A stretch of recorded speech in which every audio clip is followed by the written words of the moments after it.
बंधु मन वच काय, भव सागर को तरण में करो हमारी सहाय। जिन शासन जिन वाणी सदा जयवंत हो, श्रवण संग सदा अविचल मंगल हो। मुक्ति को प्राप्त श्रमण भगवान महावीर स्वामी, उनकी परम पावन कल्याणी भागवती वाणी वाचक प्रमुख श्री इंद्र भूति गौतम आदि गणधर भगवंत, युग प्रधानाचार्य परम पूज्य श्री सुधर्मा स्वामी जी महाराज, उनकी परम पावन पाठ परंपरा, वर्तमान आचार्य ध्यान योगी परम पूज्य श्री शिव मुनि जी महाराज एवं गुरुजन सबके पावन चरण सरोजों में मेरा अनंत अनंत बार वंदना नमस्कार। उपस्थित धर्म प्रेमी सज्जनों, माता तथा बहनों, नौ तत्व जीव अजीव पुण्य पाप आश्रव संवत निर्जरा बंध और मोक्ष, इनमें संवर तत्व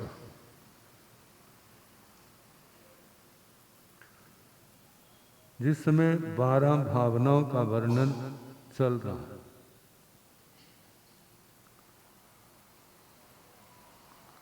कल 7वीं भावना आश्रव, उसके संबंध में सुनाया था। आश्रव इसको हम ऐसा कहते हैं जिसमें कर्ज लेना भी होता है और कर्ज देना भी होता है। कर्ज लेना और कर्ज देना, दूसरे को दुख देते हैं तो क्या लेते हैं? कर्ज लेते हैं, वापिस करना पड़ेगा। दूसरे को सुख देते हैं, वो किसके समान है? कर्ज देना किसी को।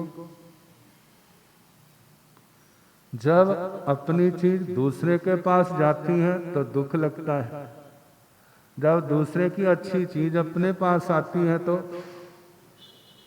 अच्छा लगता है। पुण्य पाप का यही तो रूप है। दूसरे को दुख देते हैं तो वो हमें दुख देगा, दूसरे को सुख देते हैं, सेवा करते हैं, वो हमें सुख देगा, सेवा करेगा। सेवा करता है तो अच्छी लगती है और सेवा जबरदस्ती करनी पड़ती है तो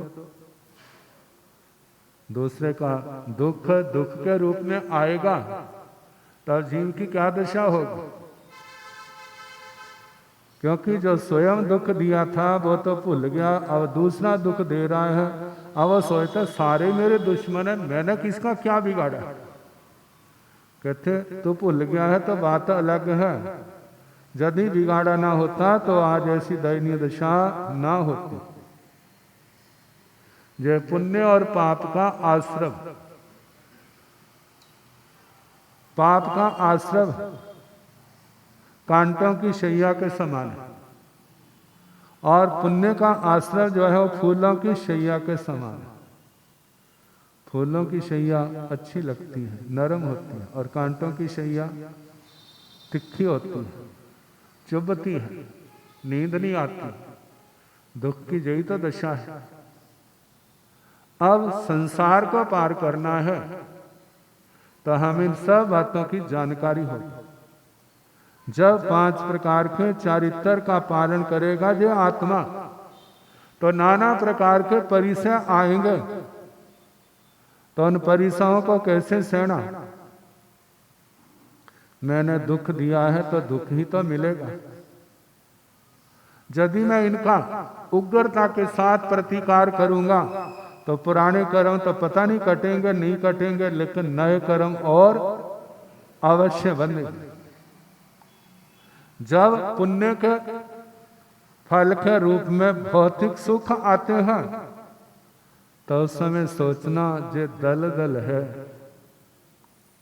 जे मीठा जहर है, इसका परिणाम अच्छा नहीं है। दुनिया के लोगों को अच्छा लगता है क्योंकि उनको समझ ज्ञान नहीं है, लेकिन हे आत्मा तेने तो निर्ग्रंथ प्रवचन सुना है। जे सुख क्षणमित सुखा बहुकाल दुखा, थोड़े देर के सुख है और दुख बहुत देर का है। सुख का रस पतला है और दुख का रस बहुत गाढ़ा है। ऐसा सोच करके इसकी उपेक्षा कर दे। किसकी भला? संसार के सुखों की उपेक्षा कर दे। अब कहीं पर राजगद्दी खाली हो गई, कहते किसको राजा बनाए? कहते उस फकीर को बना दो। फकीर के पास आ गए, कहते हम आपको राजा बनाएंगे और सारी राजरिद्धि आपको मिलेगी। वो हाथ जोड़ के कहने लगा बाबा माफ करो, मेरे को नहीं चाहिए। कहते कितना बेवकूफ है, जे हमें एक बार भी ऑफर मिले ना, ये कौन कह रहे हैं? संसार के लोग। हम तो एकदम जाकर के सिंहासन पर बैठ जाएंगे और इसको कहा जा रहा है बैठ जाओ और ये माफी मांग रहा मेरे को नहीं चाहिए। अब जो वहां बैठना चाहते हैं उनको समझ, वो सोचते हैं जे मुकुट जे ताज, उनको जे नहीं पता कितना बड़ा कांटों का है। और उस सन्यासी को पता है कि ये जितना भी सारी हुकूमत है जे मेरे को मेरे मार्ग से भटकाएगा। कहते मेरे को नहीं चाहिए। अब वो साधना के अंदर चल रहा है, उपसर्ग आया था, उसने जीत लिया। अंदर ज्ञान था, समय थी, संयम तप के प्रति स्थिरता थी, दृढ़ता थी, इसलिए वो बच गया। यदि ऐसा ना होता तो सूत्र कीर्तांग सूत्र के अंदर ना तीसरा अध्ययन है पहले स्कंद का, और उसका नाम है उपसर्ग परिज्ञा। जब किसी का पुण्य बढ़ जाता है, क्योंकि साधना करेंगे तो पुण्य बढ़ता है, पाप घटता है, तेज बढ़ता है। जब किसी का बढ़ता है तो उसके पास के राजे भी आते हैं, मंत्री भी आते हैं, बड़े बड़े लोग भी आते हैं और उनको बेनती करते हैं। और देखते हैं ना नीचे जमीन पर बैठे हैं, जो लकड़ के फट्टे पर बैठे हैं, कहते हैं महाराज जहाँ क्या कर रहे हो, हमारे राजमहलों में चलो, हम आपके लिए अलग सा एक अलग बिल्डिंग दे देंगे, वहाँ धर्म ध्यान करना, वहाँ तपस्या करना, स्वयं भी करना, दूसरों को भी कराना, बस हमारे पास आ जाओ, आप अपनी साधना करो, बस आपने हमें आशीर्वाद देते रहना। से क्या करते रहना? आशीर्वाद देते रहना। मतलब जप तप आप करो, तपस्या आप करो, नियम व्रत आप करो, जो कुछ आपके पास आए वो क्या करना? वो हमें दे देना। किसी के पास कोई भाई आया, कहने लगे महाराज कृपा करो। भाई क्या कृपा करूं? और उसने सारा गिना दिया। कहते सुबह उठ करके रोज समाई करनी। कहते महाराज ये तो नहीं मेरे से होता।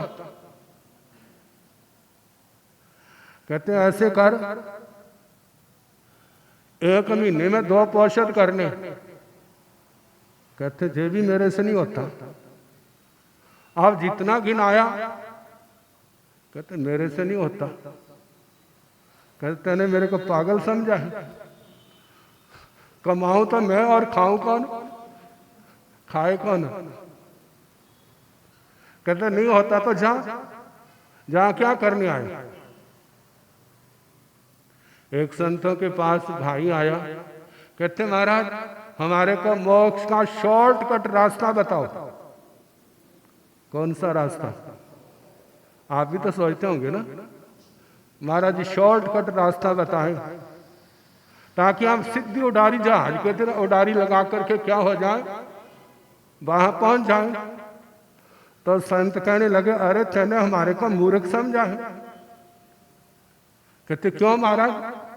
कहते हम तो लंबे रास्ते से जाए और तेरे को शॉर्ट रास्ता दिखाए।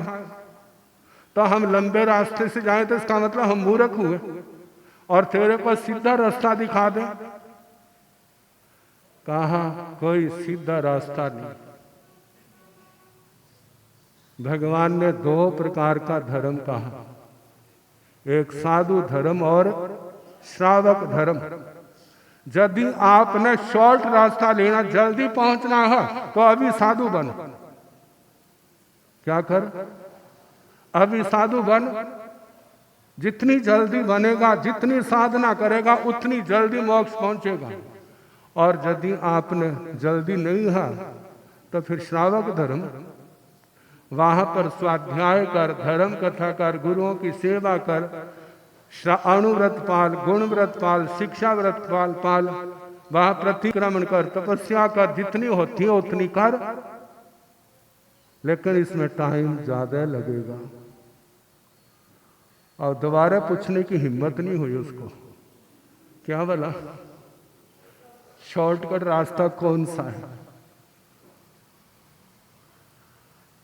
दुनिया है, बहुत कुछ है, तो बात चलनी है आश्रम कर्म आने का मार्ग। कौन से 18 पाप, इनसे पाप का आश्रव होता है 9 प्रकार का पुण्य, इससे पुण्य का आश्रव होता है। और जब आप धर्म आराधना करते हैं, आपके योग धर्ममय होते हैं, उस समय निर्जरा भी बहुत होती है और उस समय पुण्य का आश्रय भी होता है। लेकिन संसार के फलों में आसक्ति ना होने के कारण वह जो पुण्य का फल है उसको संसार में भटकाने वाला नहीं होता। संसार की वस्तुएं तो उपलब्ध होती हैं सब कुछ, लेकिन उसके अंदर वो फंसता नहीं। भगवान को सब कुछ मिला था लेकिन भगवान उनके अंदर फंसे नहीं। तीर्थंकर भगवंतों के पास कितना कुछ होता है लेकिन उनके अंदर फंसे नहीं। जो मिला है किसके कारण से मिला है? पुण्य के योग से मिला है। आर्य जम्बू स्वामी के पास कितना कुछ था लेकिन उसके अंदर फंसे नहीं। कहा जो ऐसे विराग पूर्वक साधना करते जो पुण्य का उपार्जन होता है वह संयम मार्ग में सहयोगी तो बनता है, साधनों को जुटाता है, लेकिन वो संसार में रुलाने वाला नहीं होता। संसार में रुलाने वाला पुण्य कौन है? जिस समय हम धर्म साधना करते, जहाँ लौकिक पुण्यों को करते, हम जो डिमांड रख ले मेरे को जो मिले, भौतिक साधनों की कांक्षा करें, चाहना करें, वो पुण्य जो है इस आत्मा को संसार में भटकाने वाला होता है। क्योंकि उसने चाहना की है, जब वो साधन मिलेंगे उन सुखों के दलदल में डूब जाएगा। जब डूबेगा, पहले तो सुखों में डूबा, फिर उसके बाद संसार समुद्र में डूबेगा। लेकिन जिस आत्मा ने पुण्य बंधा है शुभ योगों के कारण से, लेकिन वो उसका सहयोगी होगा। कैसे सहयोगी होगा? जैसे वज्र ऋषभ नाराज संघानन, ये पुण्य प्रकृति है। मनुष्य जन्म पुण्य प्रकृति है, मनुष्य आयु पुण्य प्रकृति है, शरीर निरोग है जे पुण्य प्रकृति है, अच्छे गुरुओं का संग मिला है वो पुण्य प्रकृति है, संस्कार अच्छे हैं इसलिए वो अच्छे लगते हैं, अच्छे पुण्य के कारण से ये योग तो सारे अच्छे मिले, परिवार अच्छा मिला, धार्मिक मिला, रिश्तेदार वो अच्छे मिले, आस पड़ोस वो भी सारे क्या है अच्छे मिले हैं, दुनिया के आजीविका के साधन वो भी सारे अच्छे मिले हैं, किसी प्रकार का दिमाग के ऊपर बोझ नहीं है, लेकिन अंदर ज्ञान का प्रकाश समय समय पर प्रेरणा मिलती रहती है। हे आत्मा, ये सब नश्वर है, ये सब क्या है, ये नाशवान है, इसके अंदर फंसना नहीं। जितनी जल्दी हो सकता है सबका भोसरे वोसरे कर, मतलब अपाणंग भोसिरामी कर, गुरुओं के पास पहुंच जा और वहां पर 18 पापों का त्याग कर, वहां पर सामायिक चरित्र स्वीकार कर, शेदव स्थापनी चरित्र की आराधना कर, जे आराधना करते हुए 12 प्रकार की तपस्या कर, जिससे जो रहे हुए कर्म है वो सारे क्या हो जाए, तेरे सारे कर्म कट जाए। अब कहते साधु जीवन में पुण्य का क्या प्रभाव है, साधु जीवन है उसका नाम बहुत होगा, दूसरी बात उनकी जबान में ऐसी ताकत होगी, लोगों को कहेंगे धर्म ध्यान करो, सारे कहेंगे हमारे करेंगे, पाप छोड़ो छोड़ेंगे। जो अनाधेय आधेय नाम की प्रकृति जो है पुण्य प्रकृति है, जिसको कहते हैं जहां जाते हैं धर्म प्रभावना बहुत होती है, और जिसके पास जो नहीं है जितना मर्जी सिर पीट ले, भाई तुम समाई के करो, तुम पोषण करो, समस्त्री आ रही है, जाप करना है, कहते तुम तो बेले बैठे हुए हो, तुम्हें तो कोई काम नहीं है, हमें सारी दुनिया के काम करने हैं। मतलब कोई उसकी सुनने के लिए तैयार नहीं। क्यों नहीं सुन रहा? क्योंकि उसके पास वो आधेय नाम कर्म की प्रकृति नहीं है, अनाधेय। कितनी उत्तम चीज लोगों को देता है, लेकिन उसको विश्वास ना होने के कारण कोई उसको सुनता नहीं है, कोई उसकी ओर ध्यान नहीं देता।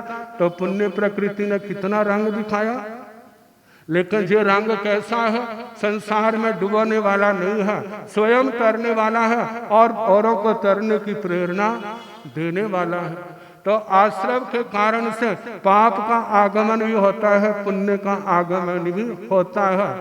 मोक्ष जाने वाले को पहले तो 18 पापों का त्याग करना, धीरे धीरे जब साधना के अंदर संयम के अंदर आ जाता है, फिर भौतिक पुण्य जो है इनको छोड़ देता है, वैसे पुण्य का बंद होता है। लेकिन वो बढ़ते बढ़ते एक दिन ऐसा आता है पाप भी खत्म हो जाते हैं और उसका पुण्य भी क्या हो जाता है, फिर कहाँ पहुंच जाता है, फिर वो सिद्ध गति को प्राप्त करता। तो आश्रय भावना में ये सोचना, जीवन में परि से आते हैं सैन्य की शक्ति, हौसला, उत्साह आत्मा के अंदर आता है यदि ये ज्ञान हो। कहते कष्ट सहते हैं, इससे हमारे कर्म कटते हैं, इससे हमारे क्या होते हैं, कर्म कटते हैं। यदि ज्ञान पूर्वक सहा जा रहा है तो सकाम निर्जरा होती है, मजबूरी से हाय हाय करते भोग रहे हैं तो क्या हो रही है, फिर अकाम निर्जरा हो। अब जे आश्रय भावना में जे सब सोचना, आगे संबर इन कर्मों के बंधनों को रोकना कैसे, कर्मों के बंधन ना पड़े, नए कर्म रुक जाए, उसके लिए संबर भाव, घर के अंदर कूड़ा ना आए, गर्दा ना आए, धूल ना आए। तो जितने भी आंधी चल रही है तो जिस ओर से चल रही है उस ओर के दरवाजे, खिड़कियां, रोशनदान बंद कर दो। और सारी घुम्मण केड़ी है तो चारों ओर से बंद करने पड़ेंगे। जब चारों ओर से बंद करेंगे तो फिर घर के अंदर कूड़ा कचरा आना रुक जाएगा। फिर भी कहते हैं अच्छाई को लाने के लिए बड़ा जोर लगाना पड़ता है, लेकिन बुराई को लाने के लिए जोर नहीं लगाना पड़ता। वो तो अनादि काल से घर के अंदर आपने इतना त्याग किया हुआ है, फिर भी गर्दा क्या हो जाता, अंदर आ जाता है, लेकिन वो बंद किए हैं, गर्दा आया है, उसको निकालना आपके लिए मुश्किल है। बड़े आराम से एक बार झाड़ू फेरोगे साफ हो जाएगा। और जिस समय दरवाजे खिड़कियां रोशनदान खुलेंगे, फिर जो गर्दा आएगा फिर वो एक बार की सफाई से साफ नहीं होगा, फिर तो वहां पर पसीना खूब बहाना पड़ेगा। फिर कहीं जा करके अब इतनी मेहनत करनी पड़ती है, समझ हुई तो दोबारा ध्यान रखेगा। जब आंधी आएगी तो पहले क्या कर दूं, पहले बंद कर दूं। तो इसी प्रकार संबर भावना, संबर के द्वारा आने वाले कर्मों को रोका जाता है। कैसे कैसे रोकते हैं, कल जैसे समय होगा कराने का प्रयास करें।